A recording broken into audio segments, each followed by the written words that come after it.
Hello, ladies and gentlemen. Welcome to episode 1 of whatever this podcast is going to be called. My name is Craig Mayville. Usually what I do publicly as far as social media and what I speak about is I just shout at people about why they should eat more red meat, why they should ditch their vegan and vegetarian diets, why they should cold plunge on a daily basis, and I tinge that with a lot of Marine Corps / military type humor. It may or may not be apparent to everybody, but I do like to reflect on that part of my life as well. So here we go. I'm going to do, in this first episode here, since we're going to talk a lot about health and food and such in this, I'm going to talk about my background with health issues and whatnot. So if you don't want to hear about a bunch of health issues and how you can actually overcome them, skip right past this episode. But if you are actually interested in, maybe I won't believe all the mainstream narratives about how bad red meat is for me and how I should go to the doctor for every little issue that I have and how I should eat my vegetables all the time. Maybe this will be a little bit interesting for you if you actually want to heal yourself. So, again, like I said, my name is Craig Mayville. I'm 41. Just brief background on me. Born in Southern California, but grew up in Michigan, mostly in the woods there, which I'm very fortunate for.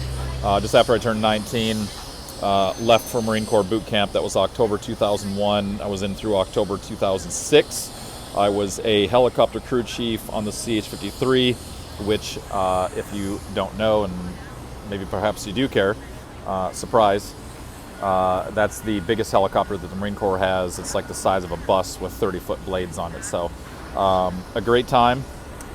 Anyway, so I was stationed in Hawaii, K-Bay in Hawaii, and luckily for me, no combat experience. Say what you will about that. My squadron just never went until after I got out. Lived in San Diego for about 15 years after the Marine Corps, and even Dallas for about 7 months in 2021. I'm actually in Dallas right now for a work item. I'm actually having a truck service right now, so I'm not going anywhere temporarily, but I'm going to get into this here. So it was around about 15 years ago I started to have health issues. So a little bit of more background about why I started to have a bunch of health issues. I was in aviation for almost 12 years, 5 years in the Marine Corps, and 6.5 years in the civilian side of military aviation as a contractor. So I've been exposed to every different type of oil, sealant, primer. I wasn't really like a painter, but you're still exposed to a tremendous amount of hazardous materials on a daily basis. Hydraulic fluid, fuel. Yes, I do apologize for the background noise. I tested it out a couple times. That's loud. But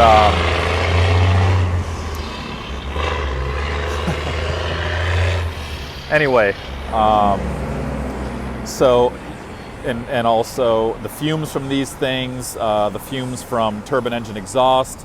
I could go on. Metal particulate in the air, fiberglass particulate in the air, and I tried to get smarter about it over the years and wear a respirator, try to keep my skin covered up and things like that, but it's just inevitable. You're going to get this stuff on you. And when I mean on you, it's going to be more so in the Marine Corps that this happens, but you're going to get doused in oil, you're going to get doused in fuel, and yes, your skin soaks that up. So anyway, it was around about 15 years ago, probably 2009, I started waking up probably 2 to 3 nights a week with my right arm aching, and I'm talking from like my bicep into my elbow, forearm, hand, and all the way through my fingers, and not in the way of like, oh, this just feels like I worked out hard or played hard or something like that, but like, wow, this is actually pretty painful. And anyway, it was around about this time that I started experimenting with the low-carb diet, so naturally I would have eliminated gluten, which, yes, if you think that gluten is just some made-up allergy and it's just the trend of the day, or for the last 5 years or so, it's one of the most inflammatory substances that there are in food. I would even say that anything containing gluten is not food.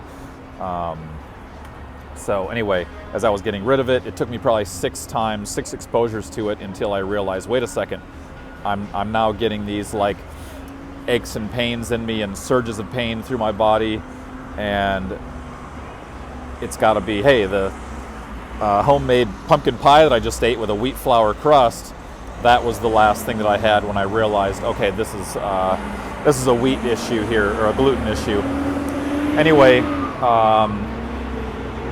I was able to kind of minimize, or basically like get rid of those symptoms after I got rid of wheat gluten. And I've even had things like my eyelids have gotten irritated, my eyes have gotten irritated during like accidental exposures since then. Yes, it's really hard to avoid wheat gluten, so you have to learn over a period of time a little bit of it as some painful lessons. But anyway, it's extremely well worth it to get rid of that stuff from your diet. I don't care who you are, what you've done. Anyway, I'm going to get a little bit further into this here. So through listening to Rob Wolf, the Paleo Solution podcast, and he also has a book by the name of the Paleo Solution. I probably listened around 150 hours of that. That was extremely helpful for me to start applying more of like a scientific type mindset to what I was eating and how it was working for me, and just trying to like pay attention to what was going on for my body, energy wise, aches and pains wise, muscle building wise, like even like brain fog and different things like that. So anyway, I've found Rob Wolf just in the way that he approaches the scientific method, because science is a method, it's not a series of conclusions. Rob Wolf has been extremely humble in the way of correcting himself if he realizes at one point that what he used to say publicly, if he's got better evidence to support a new conclusion now. So anyway, this is not the typical scientific community thing. They just like to stick to what they've got in the past. And anyway, moving on now. So in 2010, I had my right lung collapsed. I didn't know it at the time that it collapsed, but my right side of my chest was hurting. When I was at work one day, it was hurting bad enough to where I went home. Another semi taking off here. There's construction going on across the street, so obviously I picked the best spot to do this. So lung collapsed. The pain, I think, subsided that same day, so what probably happened is my lung closed itself up until it collapsed again in December 2010. So it's probably within the same year that I had the two collapses. The second time, they could not get it to stay inflated on its own, so I had surgery for that. I don't need to go into that entirely as far as what they did, but anyway, so here are these symptoms that really start kicking in when you're, I don't know, how was I, 27, 28 years old, and I've got a lung that collapsed and would not stay inflated. So it was a little scary because I'd never really had any kind of serious medical issues prior to that. I had a hernia surgery in like 03, 04 or something like that, but not a big deal. So anyway, around 2011, I got pretty heavy into using dairy to try to build muscle mass, because dairy is a big growth promoter. And the issues that I started getting with that in particular were on my hands. I was getting eczema, just like dry, irritated, painful stuff on my hands. And really from when I was probably around 14 up until around this time, I had a fairly significant acne, not nearly as bad as what many people have, but in particular like around my jaw and lower portion of my face, I suppose, is where my acne was prominent. And when I got rid of pasteurized dairy, I say pasteurized in particular because I'm going to get to raw dairy later, that pretty much alleviated those issues. My hands pretty much cleared up. And then after a little while, as I was using, say, coconut milk, alternatives to dairy and things like that, the things that they have in there like guar gum, carrageenan, locust bean gum, all these like bean gums and stuff like that, those were causing similar issues for me to dairy, and so luckily I was able to eliminate those as I was recognizing those symptoms over time. But and probably in 2012, I actually had a cyst on my upper right side of my back, inside of my shoulder blade, that was from dairy. And so if you ever see anybody, or if you have this issue where you see people who they do a lot of, say, protein shakes, whey protein, or dairy and whatnot, especially people who lift a lot, if they have like a lot of acne on their face, chest and back in particular, it is probably a dairy thing that they've got going on pretty badly, because it's embarrassing, it's painful, it's irritating, all those things, and that's a major manifestation of something's not going on right in your gut. So your skin is basically going to be your biggest detox organ. I'm not a doctor. I'm just relaying what I've learned over the past 15 years in researching this stuff like crazy. So anyway, there's that. So I had a surgery to remove that because during some squats I popped that thing. Didn't really notice it at the time, but as I started to notice it got warm and kind of painful, I was like, that's probably an infection there. So I had that the goo removed out of that at the VA, again in 2012. So let's see, I've actually taken notes this time. Usually I just shoot from the hip and have little to no direction with many ums and uhs in between. I'm still going to try to apply those as much as I can here. But anyway, so most of my 20s into my early 30s, I was quite sleep deprived. The bulk of working as a civilian contractor on those on the helicopters, I was having to get up by like 4:40 or something like that every day. And back at that point in my life, I just couldn't stand it. I never really got adjusted to that schedule, even though I was doing it for years. And yeah, I just remember being sleep deprived all the time. My mental, acuity, alertness, memory, and all that was pretty trash. And I could literally see on my face that I was aging pretty rapidly. So anyway, not good. That certainly was not helping anything, as to me, really the foundation of your health, well-being, mental health is your sleep. So pretty well documented. Listen to Andrew Huberman on that. Andrew Huberman's been a big resource. I'll just drop a couple names here right now. I forget the guy's name who talks a lot about sleep, who's been on Huberman once or twice. Matt something, I believe, British guy with blonde hair, maybe around 40 or so. Definitely he's posted a lot of good stuff about sleep. So let's see. Like I said, luckily the sort of experimentation and everything that I learned about from Rob Wolf, I think probably even working on helicopters like this, the mindset of like troubleshooting when you're trying to eliminate, okay, let's start from the easiest stuff and then, work our way on up into more complex things here to try to figure out what the issue is. It helped me to become more conscious of what was going on with my body and all that. So if you want to get healthy, that's the relationship that you actually have to have with your body, is you've got to get pretty deeply in touch with it, because there are plenty of people out there who say, oh, I just started eating this way and I feel great. And that's it. It's like, well, what prompted you to start eating that way? Did you actually eliminate certain foods that you thought were causing an issue for you and start to experiment and all that? Unfortunately, it seems like a lot of people just pick a diet and want to eat that way just because. But when you actually start out with like, okay, what's the base foundation that I need here? And then what are the things that I focus on to fuel my body, things that are bioavailable in their nutrients? And what do I eliminate that's actually causing inflammation and such here? This is really the way that you have to go down that. So yes, it does require a fair amount of energy, and it's worth it, because would you rather spend the extra time, energy, and money now on figuring out what a good diet is that works for you, or would you rather pay for extremely expensive medical bills in the future? Because as far as I'm concerned, you get to pick one or the other. It doesn't work both ways. And anyway, so here we go.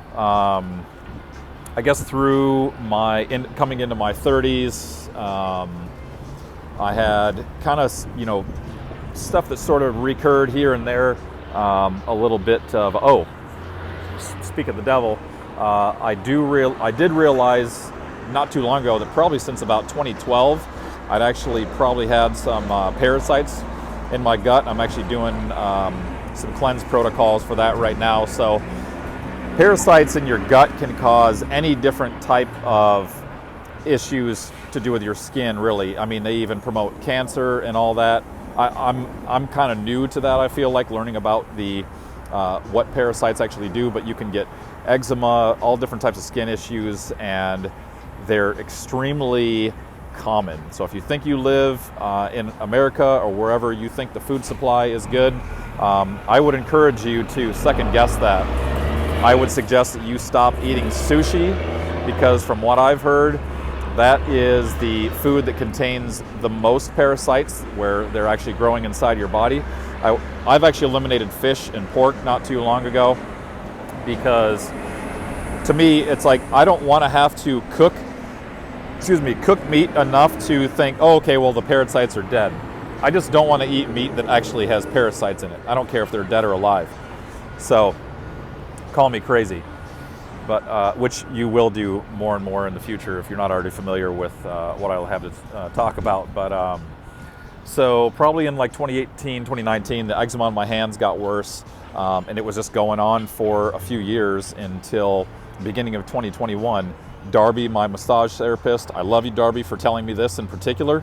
I was telling her to take it easy on my hands one day while I was getting a massage. She's like, oh, well, if you have, some type of allergy going on, it's probably some underlying issue that is creating that allergy in your body. So she said, you got to go to this place called Pure Health Encinitas. This is in what's considered like the North County, San Diego area.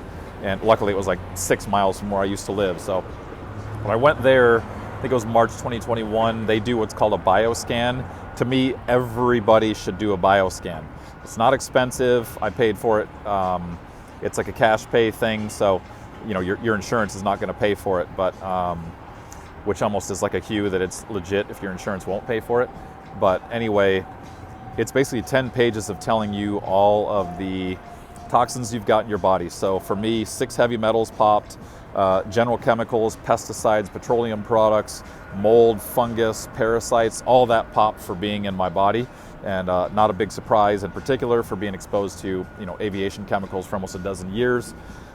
So what that doctor did is, he's like I don't know what you call it, like maybe a naturopath or like a holistic doctor, no pharmaceuticals involved. I will not take any pharmaceuticals, and I can't even remember the last time that I have.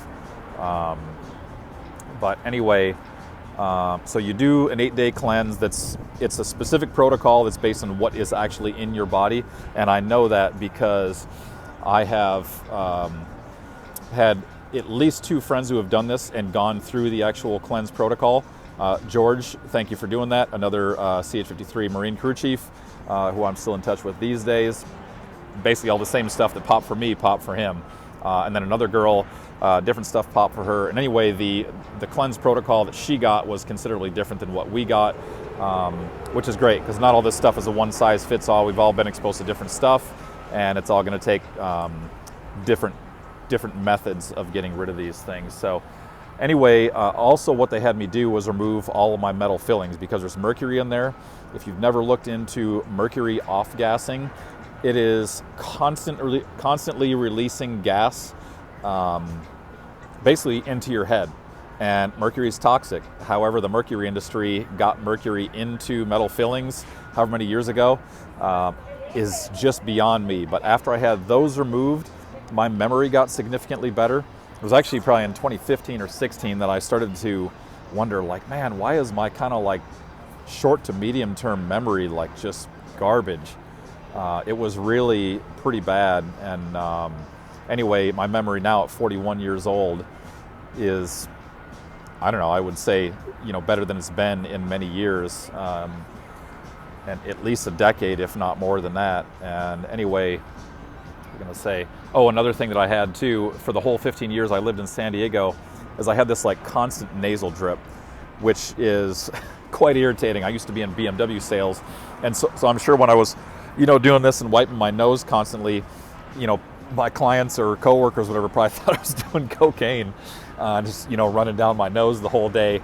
And anyway, it's actually one of my BMW sales coworkers noticed one day after I did this cleanse. She's like, you stopped sniffling, and it hit me so hard, because it had bothered me so much for so many years that I was literally like watery-eyed, because it was like, oh my God, like this stuff is actually working. That's already disappearing. And long story short, basically at 41 now, I feel better than I have, I would say, in my entire adult life. I'm going to get to more of that in a moment here. So moving on through 2021, let's see. So that's when I moved to Dallas. So in November 2021, the beginning of that month, I had the worst, I didn't know hives could get this bad. I had the worst hives outbreak that I've ever personally seen.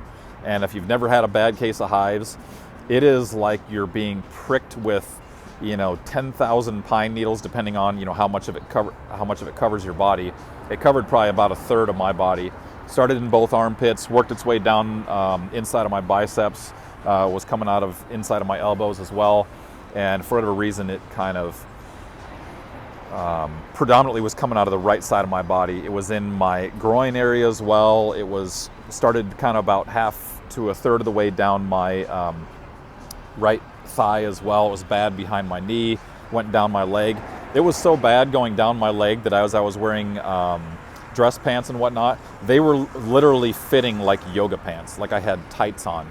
And then my foot, like ankle, was actually kind of swollen out over my dress shoes. That was pretty bad for about 2 weeks. And when I mean pretty bad, I would like to think of course it's all relative. I would like to think I have a reasonably high pain tolerance. I've always liked, for example, the shirt that I'm wearing. I've always liked hockey and the physical aspects of hockey and, other sports like that. And it's like, anyway, so enough about that. But I probably got 2 to 5 hours a night of sleep. 5 definitely on the high end. When this thing was bad, I was sleeping like maybe 2 hours a night. And more so from exhaustion than anything else. But missed a bunch of time off work. And let's see here. They wanted my managers wanted me to go to like a standard doctor, and I wasn't about to have that, because all they would have done is given me some prescription drug and not actually tried to go into like the root of the issue, which to me, that's where the issue comes from. Just fixing the symptoms doesn't, that's not actually fixing the problem. So let's see. I did acupuncture, a couple of colonics. Oh, actually, so with that holistic doctor at Pure Health Encinitas, he actually helped me too when I had these the hives going on. So when I was there at that place in Encinitas, I think I did 5 colonics, at least a couple of lymphatic system massages. I think a couple of these like ionized foot baths, where basically the water around your feet just turns to like the most disgusting stuff you've ever seen. What else? A heavy metal chelation, which is like an IV type of thing, and it's supposed to help your body just dump all kinds of heavy metals. What else? Sauna, that was one of his recommendations, and luckily I had already been doing sauna before then. I do sauna, typically when I'm home in Montana, I do sauna every day. When I'm on the road, it's a little harder, so maybe 2 days a week, something like that, depending on availability. But anyway, trying to think of what else I did. I've got a list of things here, if I can find it. So different parasite detoxes. They found too that I had some bad bacteria in my gut, and I was lacking some good bacteria in there. So this is one of the things to learn about detoxing your body, regardless of what it's from. You hear people when they say go off of heroin, to use an extreme example, they're just in extreme discomfort, or even somebody who's had an alcohol addiction. When they're going off of it, their body has become so used to having that toxin in it that it's adjusted, and that's the way that it is. As crazy as it sounds, it's adapted to operate. So when you remove something awful like that, in my case, such as changing up gut bacteria, getting rid of heavy metals, all this kind of stuff, it's good for you to know that detoxing can be an extremely uncomfortable process. So case in point, at one point I had an ozone IV here in Dallas. That's when I had the hives going on. Didn't really feel any discomfort from that, but in summer 2022, I had one of these ozone treatments where they actually take, I think it's 500 cc's of your blood out of your body, and it goes into this little cylinder that you can see, and it's basically circulating with ozone into there, and then they put it back into your body. So the idea there in an hour session was we were going to fill that 4 times and put it back in my body. My doctor at Pure Health Encinitas was so impressed with how good my blood flow was, and like even the color of my blood, that she's like, well, let's just do 5. Like, this is going great. And she said, some people I can only get 1 run done in an entire hour. So I'm really happy to see how your blood flows. By the way, I'm going to get to more of it in a second, but this is a few months after I'd switched to what's considered like an animal-based diet, and had started taking desiccated organ supplements to include a beef blood supplement. So I would have to say that having taken some of that had a big effect for me. And let's see. So that night, fast forward to this ozone treatment in 2022 in the summer, I woke up in the middle of the night after having that treatment with my right lung. Of course, this is the one that collapsed, like on fire. Like I was dressed and on the edge of my bed, like ready to go to the ER. That's how bad it was. And I was just like, well, if it's collapsing again, like I already know what that protocol is. So it's like, it's kind of not an emergency. So anyway, I was able to, I guess, relax enough, or the pain subsided enough to where I was able to put up with it through the night, and then just called the doctor's office in the morning. And she said, well, you know what my guess would be is that you probably had some low-grade infection going on in your lung, and the ozone is that strong to where it probably knocked that infection out really fast, and it's uncomfortable, you know, when it happens so fast like that. So that was on par with how bad it actually felt for my lung to collapse. So anyway, what else? Around that time, when I was taking this supplement to correct the bacteria in my gut, it was a bacterial supplement by Cellcore was the name of the company. I forget if it was the first day or second day or however long it took, but when that really kicked in, I was driving to work one day, and luckily my clients were flexible enough, and I own my own business, so I was able to basically pull over when I started to feel so sick and my gut was just like feeling awful. I went into a bathroom somewhere and got sick, and then basically probably for about the next 4 to 5 hours just more or less laid in a ball inside my 4Runner because I was in so much pain. So it's crazy how stuff like that happens again, but again, like these are the things that have helped me actually down this path to figure out you know, what works for me. And that's why I speak about this kind of stuff with a significant degree of confidence, because I've been down these roads. I've spoken to many different people about what they've done to get healthy over the years. I would say that mainstream doctors are not going to be the ones to talk about. Plenty of mainstream doctors who are fat, or you can see that they're just plainly unhealthy, just visibly. And if they're just promoting the same old narrative about, oh yeah, eat plenty of fruits and vegetables and all that, then you know that they don't know about nutrition. I'm going to get into that further down the road here, but as far as I'm concerned, mainstream health advice, if you want to call it that, is there to serve the actual, these aren't my words, but the medical industrial complex. Because where is that money coming from? Who benefits when that information goes out through the media or wherever it goes out?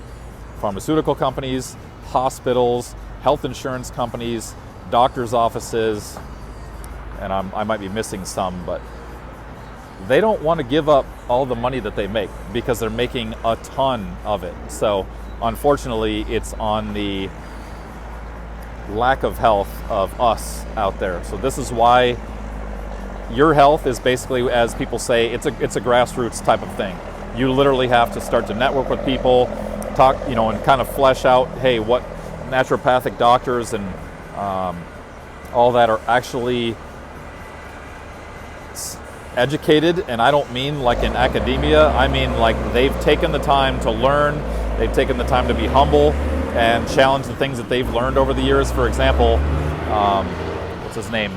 Carnivore MD is his handle online, Paul Saladino. So he's a former raw vegan in his 20s, and he's a cardiologist. And he said basically like we learned hardly anything about nutrition. And so these days he has come up with what is considered like the animal-based diet, which consists of, I've been doing this for just about 2 years now. Trevor Merton's Bump Coffee, thank you for plugging this to me in March 2022, because it's been phenomenal. So I got rid of vegetables. I eat now almost entirely red meat, fruit, eggs, some raw grass-fed dairy, and a little bit of honey. I do a little bit of exceptions here and there, but I really don't do white meat anymore. Beef to me, because I like higher fat content beef. By the way, anybody who tells you need to stick to lean meats, full of it. Fat is the actual main building block of the outer layer of your cells. So if you are not replenishing the fat in your body, inevitably you are going to be unhealthy. We're going to get further down into that in the future. So looking over my notes here to see if there's anything else I need to bring up. By the way, so yes, I did get rid of vegetables. When people ask me, really, you don't eat vegetables at all? And it's like, no. For one, so the defenses that are in nature, let's say, things that people eat. So animals can bite us, they can claw us, they can run away, they can do any number of things. So they have defenses that are clearly built in. Plants don't. So when you're thinking like leafy greens or just things that sit in the ground, they don't want to be killed either. And without getting into a bunch of what people are going to think is hippy-dippy stuff, but they're conscious too. They communicate with each other as well, and they don't want to die. Let's think about that for a second. Plants are conscious and they don't want to die. So the defense that they have is they attack our gut. This is what's considered like oxalic acid or oxalates. If you've never heard about people going through like oxalate detox, or the issues that actually are created with oxalates, like crystallization in your body and stuff like that,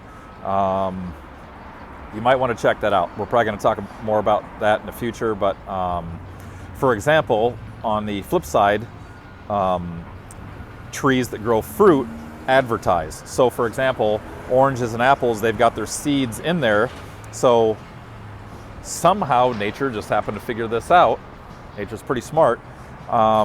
If we eat the fruit and then we drop the seeds wherever, well, hey, doesn't that tree have a better chance of actually repopulating itself and growing if we're actually spreading these seeds out, as opposed to just like, hey, here's a plant sitting in the dirt, I'm going to eat the leaves. Which, by the way, there's probably a bunch of bugs on there. If you've never seen the videos where they actually wash the supposedly pre-washed lettuce and different things like that in grocery stores and stuff like that, so they wash it all kinds of, thoroughly, supposedly, and then they show you with like super high quality cameras that there's still living things on that, which you'd be eating if you ate that stuff. I don't know, to me that's just pretty disgusting. So I've eaten multiple raw beef organs. I don't know if I've had like deer and venison organs. I'm sorry, deer and elk. I probably had like buffalo liver at this point. But anyway, I've eaten probably like 6 raw beef organs, and we're going to get into more of this in the future. But guys, just like Trevor told me, Trevor Mertens, who I mentioned earlier, I have to leave it off with this. If you do not supplement with bull testicle, you must. You absolutely must. So look it up. Heart and Soil whole package. Heart and Soil is the brand that Dr. Paul Saladino started it. So it's desiccated. You don't actually have to bite into bull testicles, which I know a lot of people think is gay or whatever it is, or disgusting. It's like dried. So all you do is pop the capsules back, 6 of them a day, and I'll tell you what, you just give it some time and see what happens. Don't expect that in the first day you're going to feel anything. Some of you might. I've probably gotten 30 buddies over the last 2 years, almost 2 years, to start taking this. And this is guys all the way down from about 20 years old up to 60 years old at the time. I've only heard from one friend that he didn't notice any difference. And let's say he's just not otherwise much into eating particularly healthy and having a healthy lifestyle. So maybe some other things needed to happen for him. I hope they do in the future. But literally my friend who is 60, who I gave these as a gift to for Christmas a couple years ago, he literally said they're game changers or life changing, or whatever phrase he said. Excuse me. So it really does make that big of a difference. I'm talking about your strength, your muscle mass, your muscle building ability, your stamina, just like your work output to just like go and go and go throughout the day without really thinking about taking a break. It's all phenomenal. Oh, and testosterone. This is going to be more for the future, but testosterone is on the has been on the massive decline for the last handful of decades. So when you look out, you think that a lot of guys just look like weaselly, skinny, frail looking guys these days. It's because they do, and that's because so many things in our environment now, there's stuff in the water, there's stuff in our clothing, stuff in the food supply, all this. Beer, by the way, beer is probably one of the worst things that you can actually eat for your testosterone levels. So if you like beer, hey, I know you're going to hate me for actually saying that. You might want to reconsider that if your testosterone matters to you. Like worse than soy. So I know there's the phrase out there calling people soy boys. Beer makes you worse than that. But let's see if I can pull this together here. I'm kind of losing my train of thought here. Partially there was somebody washing a table here right next to me, but anyway, I'm going to end it there. Be healthy, be free, think for yourself. If you're believing a bunch of things that are mainstream, it's probably a good indication that you need to step back and say, why do I believe these things? How did I come to believe these things? Do these things actually serve me? And if they don't, where do I go to from there? So anyway, have a beautiful day.